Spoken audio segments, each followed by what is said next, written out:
As usual, education gets the lion's share of the budget.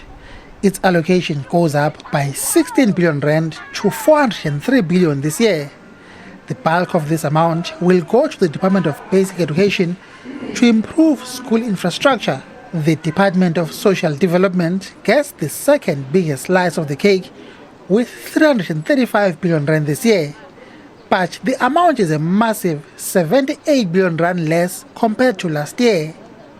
Money has been earmarked to extend the popular 350 rand social relief of distress grant until the end of April.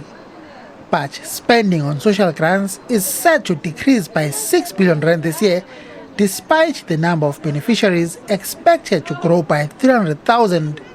The old age and disability grants will increase by just 30 rand to 1,890 rand a month from April. The child support grant will go up by 15 rand to 460 rand a month, and the foster care grant will increase by 10 rand to 1,050 rand a month. Provinces will receive 3.5 billion from the Department of Social Development to improve access to early childhood development services. 6.3 billion is allocated to extend the special COVID social relief of distress grant until the end of April 2021. Mr. President, we're responding to your injunction. In addition, 678.3 million is earmarked for Provincial Department of Social Development and Basic Education to continue rolling out free sanitary towels for learners from low-income households. Health gets the third biggest share of the budget. Its allocation increases by 3 billion rand to 249 billion. The provincial equitable share will be augmented by 8 billion rand for provincial health departments in 2021-22 to deal with COVID-19. The police budget has been cut by 2 billion rand to 104.5 billion rand this year.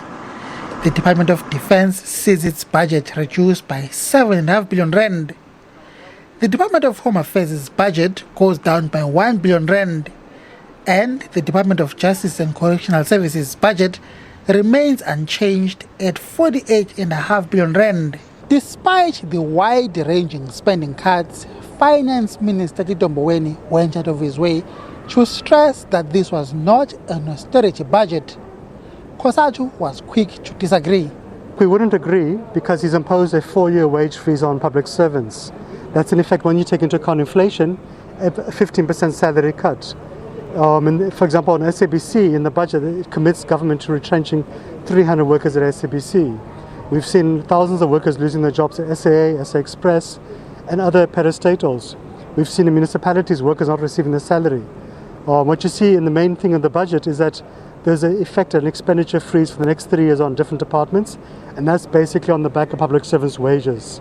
So for us, that is an austerity budget. It may not be as brutal, for example, as you saw in Greece, but nonetheless, they're dumping the bill for corruption, for wasteful expenditure, for state capture upon public servants through a wage freeze. Thank you very much. The debate over this year's budget is surely going to continue for some time to come.